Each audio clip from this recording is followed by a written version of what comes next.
I hate love. I can't love. I can't live with you.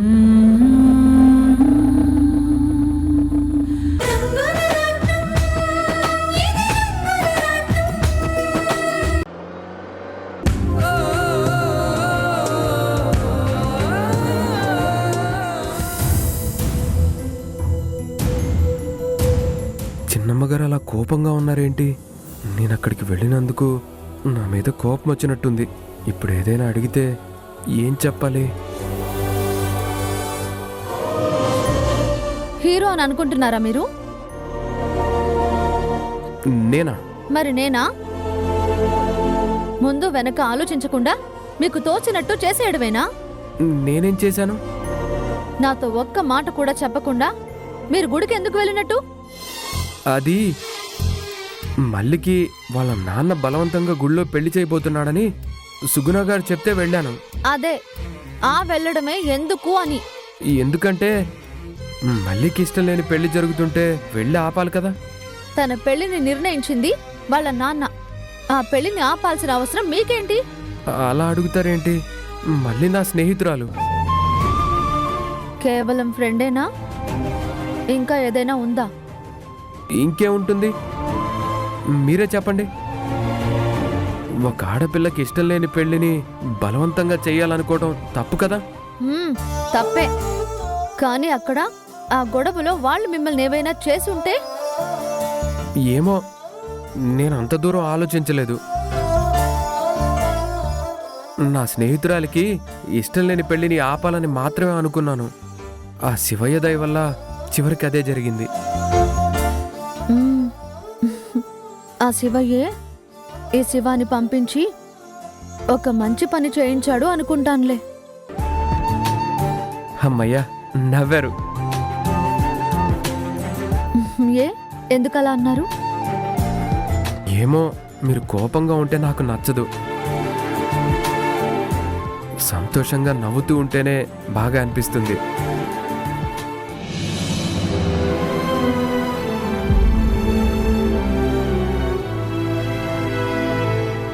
నాకు కూడా మీరు క్షేమంగా ఉంటేనే ధైర్యంగా అనిపిస్తుంది. ఇంకెప్పుడు ఇలాంటి సాహసాలు మాత్రం చెయ్యకండి. అలాగే, మీతో చెప్పకుండా ఇంకెప్పుడు ఏది చేయను.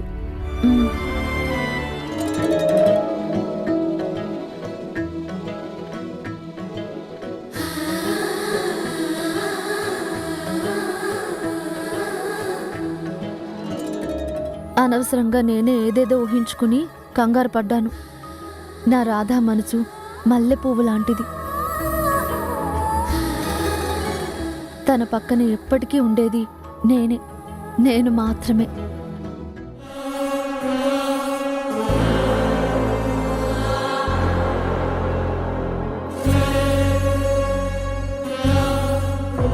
ఈ ముసలిది చస్తుంది అనుకుంటే ఆ డాక్టర్ ఏమో అవుట్ ఆఫ్ డేంజర్ అంటాడేంటి? హార్ట్ అటాక్ అని తెలిసింది కదా, ఇక రోజులు లెక్క పెట్టుకోవాల్సిందంతే. డాక్టర్, ఆవిడ ఇప్పుడే రూమ్లోకి షిఫ్ట్ చేశాం. ఇంకా స్పృహలోకి రాలేదు. మేం వెళ్ళి చూడొచ్చా డాక్టర్? తప్పకుండా, కానీ పేషెంట్ మాత్రం డిస్టర్బ్ చేయకండి. అలాగే డాక్టర్. ఓకే.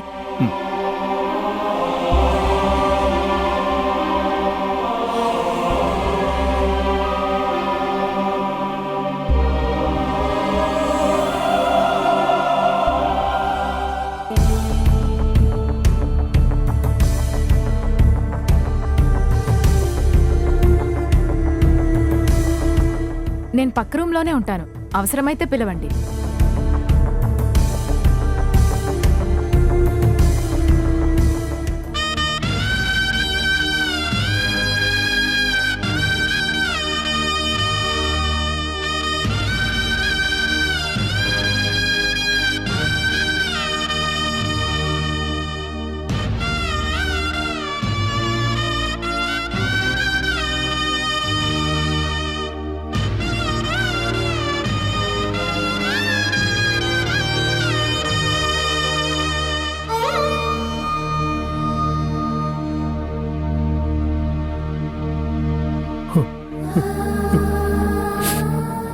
నందిని,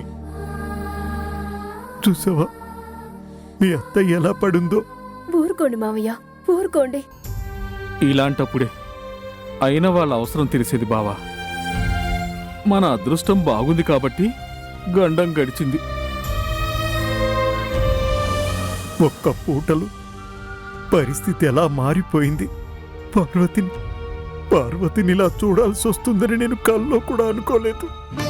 మావయ్య, కంట్రోల్ చేసుకోండి ప్లీజ్. పొద్దుటి నుంచి మీరేమీ తినలేదు. అవును బావగారు, నేను వెళ్ళి ఏదైనా జ్యూస్ తీసుకొస్తాను. వద్దు బాబురావు, వద్దు. మీ అక్కయ్యకి స్పృహ వచ్చేదాకా నాకేమీ వద్దు. అలా అంటే ఎలా మావయ్య? ఒంట్లో షుగర్ ఉన్నప్పుడు కడుపులో ఏమీ పడకపోతే ఎలా? నీరసం రాదు. వస్తే పోతాను అంతేగా. బావగారు, ఏం మాటలవి? ఇంకేమనాలి బాబురావు? మీ అక్క నీ స్థితిలో చూస్తుంటే దుఃఖం లోపల నుంచి తన్నుకొస్తుందయ్యా.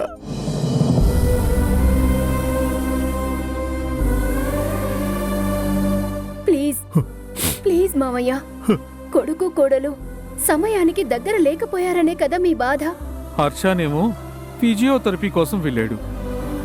అక్కయ్యకి ఇలా ఉంది అని తెలిస్తే ఆగమేఘాల మీద పరిగెత్తుకుని రాడు. అంటే అదే థెరపీ క్లినిక్ నుంచి ఇక్కడికే వచ్చేస్తాడు అంటున్నాను. ఇక మాధవి సంగతి అంతుపట్టకుండా ఉంది. అవును మావయ్య, నేను ఫోన్ చేసి కనుక్కున్నాను. అక్క ఇంట్లోనూ లేదు, బావ దగ్గర కూడా వెళ్ళలేదంట. ఛ! ఏ మనిషో ఏంటో. అరే, మరీ ఇంత బాధ్యత లేకుండా ప్రవర్తిస్తే ఎలా చెప్పు? మాధవిని తలుచుకుంటేనే నాకు మాత్రం ఒళ్ళు మండిపోతుంది. ఏం చేస్తాం డాడ్, అన్ని జబ్బులకి ఒకటే మందన్నట్టు అన్ని ప్రశ్నలకి ఒకటే సమాధానం చెప్తుంది. నేను కంపెనీ పని మీద బిజీగా ఉన్నాను అని. టాటాలు, బిర్లాలు, అంబానీ, ఆదానీలు కూడా ఇంట్లో వాళ్ళని పట్టించుకోకుండా మా అక్కలాగా మాత్రం అస్సలుండరు.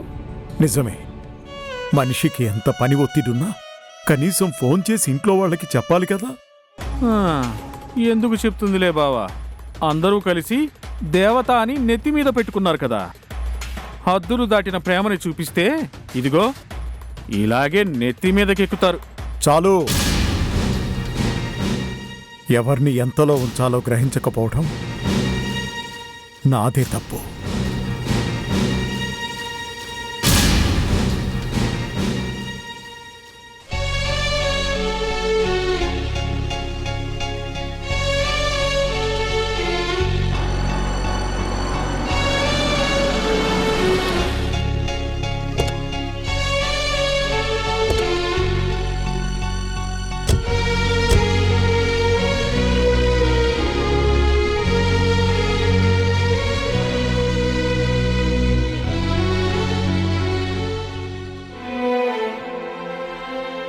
నాని, ఇంటికెలా వచ్చావురా?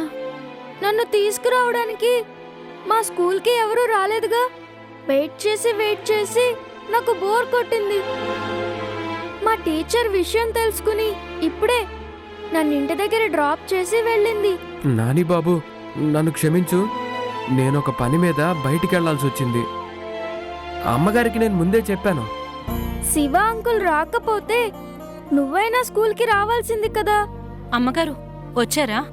నానిబాబు స్కూల్ నుండి వచ్చినప్పటి నుంచి మీకోసం ఎదురు చూస్తూనే ఉన్నాడు. Nani, really I'm very very sorry. ఇంకెప్పుడు నిన్ను వెయిట్ చేయించాను, సరేనా? ఇట్స్ ఓకే అమ్మా, నువ్వు ఆఫీస్ పనులతో బిజీ అయిపోయావు. ఇక నాన్నేమో ఆఫీస్కి వెళ్ళలేరు. I can understand. బావులమ్మ, పాలు ఇవ్వు. నాని, ఈ పాలు తాగుతూ ఉండు నాన్న.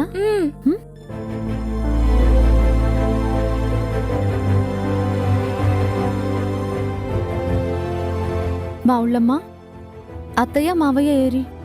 లోపల ఏమైనా ఉన్నారా? వాళ్ళెవ్వరూ లేరమ్మా.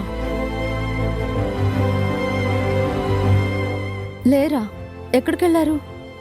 తెలీదమ్మా. నేను మా ఇంట్లో పని చూసుకొని వచ్చేసరికి ఇక్కడ ఎవ్వరూ లేరు.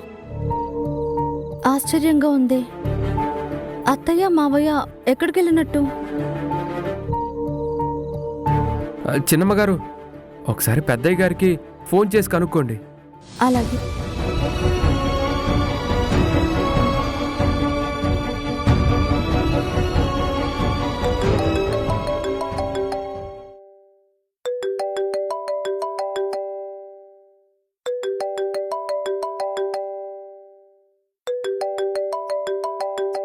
ఇదేంటి, మావయ్య గారి ఫోను ఇంట్లోనే మర్చిపోయినట్టున్నారే. అయ్యో, నాతో ఒక్క మాట అయినా చెప్పలేదమ్మా. అంత అర్జెంటుగా ఫోన్ కూడా తీసుకువెళ్లకుండా వాళ్ళు బయటకు వెళ్లాల్సిన పనేముంది? చిన్నమ్మగారు, కారు కూడా మీ దగ్గరే ఉంది కదా, అంటే వాళ్ళు ఏదైనా ట్యాక్సీలో వెళ్ళుంటారా? టాక్సీలోనా? ఉహుం. వాళ్ళెప్పుడూ టాక్సీలో వెళ్ళడం నేను చూడలేదు. పని మీద నేను బయటకు వెళ్ళొచ్చేలోగా ఏం జరిగిందో ఏంటో. నాన్న కూడా లేరేంటమ్మా? మీ నాన్నకి ఫిజియోథెరపీ చేయడానికి హాస్పిటల్కి తీసుకువెళ్లారు. ఉండు, ఎంతసేపట్లో వస్తారో నేను ఫోన్ చేసి కనుక్కుంటాను.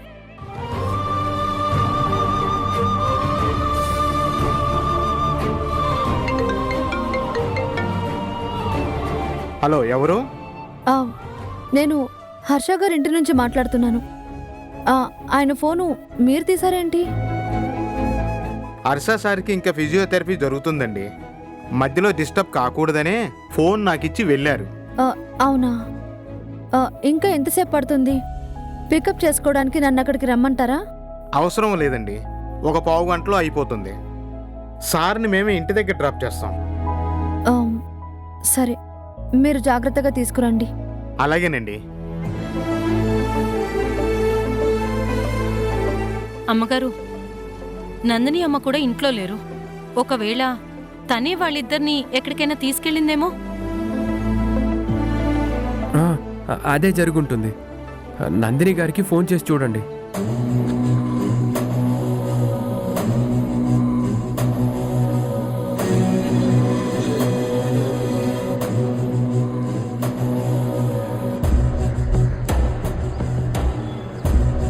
బావుగారు, అక్కని ఇలా చూస్తుంటే నా కడుపు తరుక్కుపోతుంది. లక్ష్మీదేవిలాగా కలకల్లాడిపోతూ ఉండే అత్తయ్య ఈ ఒక్క పూటలోనే తోటకూర కాడలాగా ఎలా అయిపోయిందో. అక్కడికి వద్దు పార్వతి, అసలే నీకు డస్ట్ ఎలర్జీ అని చెప్తూనే ఉన్నాను. నా మాట వింటేనే కదా. ఏం చేస్తాం బావుగారు, కోడలు ఉండి కూడా అక్కకి ఇంట్లో పనులు చేసుకోవాల్సిన గతి పట్టింది. పని మనుషులేమో సరిగ్గా పని చేయరు. ఇప్పుడు మా అక్క అయితే ఇంట్లోనే ఉండదు.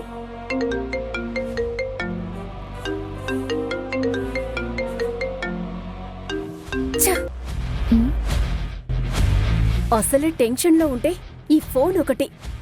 నందిని, ఎవరమ్మా కాల్ చేసింది? నా ఫ్రెండ్ మావయ్య. దీనికి వేళాపాల ఏముండదు. ఒక్క నిమిషం, ఇప్పుడే వస్తాను.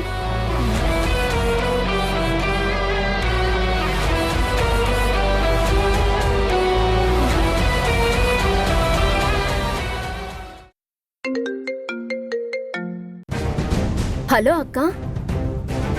నందిని, ఎక్కడున్నావు? చిన్న పని మీద బయటకొచ్చానక్క. ఎందుకు కాల్ చేశావు? నేనొచ్చేసరికి అత్తయ్య మావయ్య ఇద్దరు ఇంట్లో లేరు. ఎక్కడికి వెళ్లారో తెలియక నీకు కాల్ చేశాను. అయ్యో, వాళ్ళ గురించి నాకు అస్సలు తెలీదక్కా. అవునా? సరేలే. మాధవి, నా ముందే ఫోజులు కొడతావు కదూ. ఇన్నాళ్లకి నా టైం వచ్చింది. ఇప్పుడు చూడు నీతో ఎలా ఆడుకుంటానో.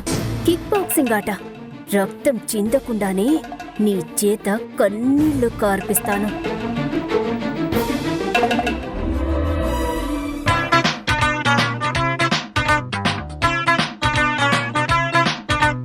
జల్లంత కవ్వింత కావాలిలే, ఒళ్ళంత తుళ్ళింత రావాలిలే. ఉరుకులు పరుగులు, ముడుకు వయసు దుడుకు తనము నిలవదు. గుండమ్మ కోనమ్మ మెచ్చిందిలే ఎండల్లో వెన్నె. ఏమిటే పిల్ల, నేను విన్నది నిజమేనా? ఏం విన్నారంట? నీ శివానే నీకోసమే అక్కడికెళ్ళి అడ్డుపడ్డాడంటగా. మరి నా శివ అంటే ఏమనుకున్నారు? ఎప్పుడు వచ్చాడన్నది కాదు పెద్దమ్మా, బుల్లెట్ దిగిందా లేదా అని. మొత్తానికి రుక్మిణీ కళ్యాణంలో శ్రీకృష్ణుడు రుక్మిణీదేవిని ఎత్తుకొచ్చినట్టు శివ ఇన్నాళ్లకి నీ ముచ్చట తీర్చాడన్నమాట. అంత లేదులే కాని దాదాపుగా అంతే. ఇదిగో మళ్ళీ అందరికన్నా ముందు నువ్వు నాకే థ్యాంక్స్ చెప్పుకోవాలి. ఎందుకో? నన్ను కాపాడింది మా ఓడు. ఆ మీ ఓడికే జరగబోయే ప్రమాదం గురించి ఫోన్ చేసి చెప్పింది నేనే మరి. అయితే అక్క నీకొకటేంటి, కోటి కోట్ల థ్యాంక్స్లు.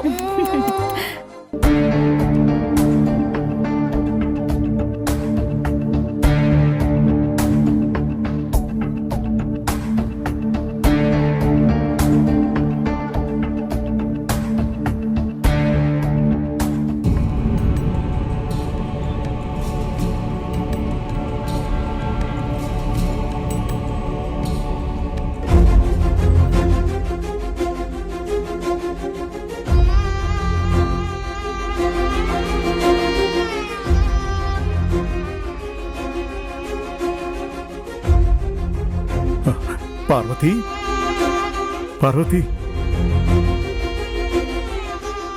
ఏమండి, నాకేమైందండి? పార్వతి, మళ్ళీ నీ పిలుపు వింటానో లేదో అని ఎంత భయపడ్డానో ఆ దేవుడికే తెలుసు. ఏంటండి చిన్న పిల్లల్లాగా మిమ్మల్ని వదిలి నేను ఎక్కడికి పోతాను? అక్క, తమ్ముడు. అత్తయ్య ఎలా ఉంది? చాలా నీరసంగా ఉందమ్మా. అయ్యయ్యో, అయితే కళ్ళు మూసుకుని పడుకో. ఇప్పుడు నీకు విశ్రాంతి అవసరం.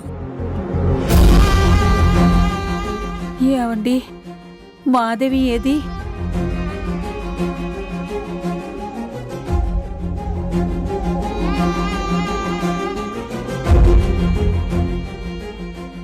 మాధవి ఏదంటే మాట్లాడరేంటండి? మీకు స్పృహ రానప్పుడు అక్క వచ్చిందత్తా. ఏదో ఆఫీస్ పనుందని మళ్ళీ బయటికి వెళ్ళిపోయింది. ఈ పాటికి వచ్చేస్తూ ఉంటుందిలే, మీరేం టెన్షన్ పడొద్దు. నందిని, ఉమ్. ఎందుకు అబద్ధం చెప్తావు? ఇలాంటి విషయాలు దాచిపెడితే దాగే విషయాలా? తమ్ముడు, ఏమైందిరా? ఇంకేంటక్క అయ్యేది? తినమరిగిన కోడి ఇల్లెక్కి కూసింది అన్నట్టు నీ కోడలికి ఫోన్ చేస్తే నేను చాలా చాలా బిజీగా ఉన్నాను, ఇప్పుడు హాస్పిటల్కి రాలేను అని చెప్పింది. అవునా?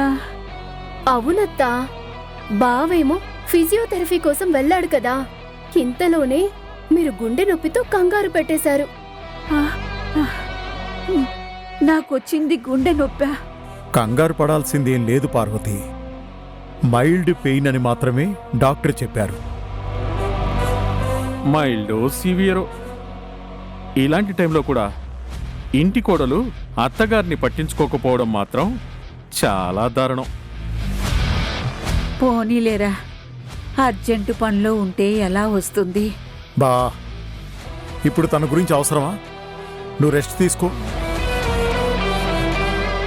ఎందుకు మావయ్య, ఇంత జరిగాక కూడా అత్తయ్యకి తెలియకుండా దాచాలని చూస్తున్నారా? ఆ మాటకొస్తే నీకు గుండె నొప్పి రావడానికి కూడా కారణం నీ కోడలే. ఒరే, ఏమంటున్నావురా? అంతేలే అక్క, నిజం మాట్లాడితే నిష్ఠూరంగానే ఉంటుంది. అవ్వా, అత్తగారికి సీరియస్గా ఉంటే ఏ కోడలైనా కూడా నేను బిజీగా ఉన్నానని ఫోన్ కట్ చేస్తుందా?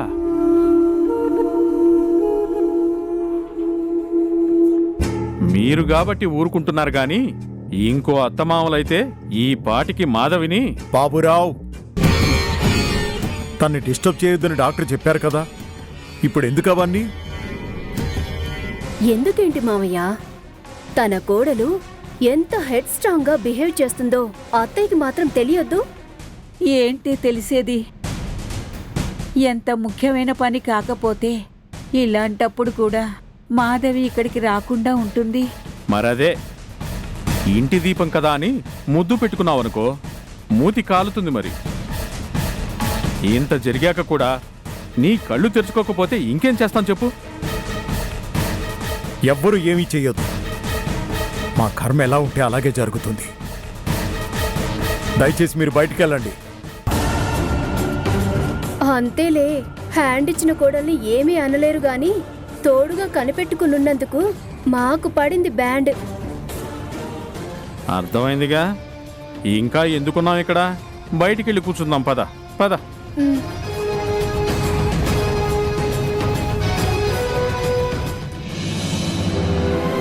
ఛ! మాధవి చూస్తే అలాగా, వీళ్ళని చూస్తే ఇలాగా. తల పగిలిపోయేలా ఉంది నాకు. ఏవండి, ఒక్క పూట నేను హాస్పిటల్లో ఉంటేనే మీరిలా తల్లడిల్లిపోతారేమిటి? పార్వతి, ఒక్క పూటలోనే నాకు గుండెల్లో పిడుగుపడినంత భయం, ఆందోళన, బెంగ, మాటల్లో చెప్పలేనంత నరకాన్ని అనుభవించాను నేను.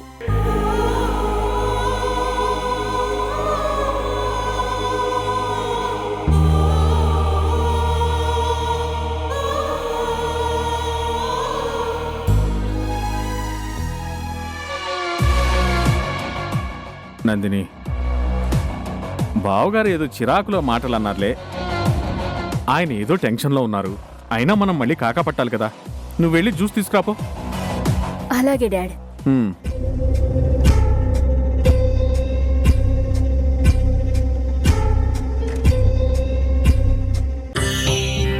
అత్తయ్యకేమైంది? అత్తయ్య, నీ సేవలు మాకేం అక్కర్లేదు. తమరు చాలా చాలా బిజీ కదా. నేనేం తప్పు చేశాను? నువ్వేం చేసావో కూడా నేనే చెప్పాలా? ఛీ! అన్నీ తెలిసి కూడా ఏమీ తెలియనట్టు నాటకాలా? నందిని, నువ్వేమంటున్నావు? చాలు మాధవి, చాలు.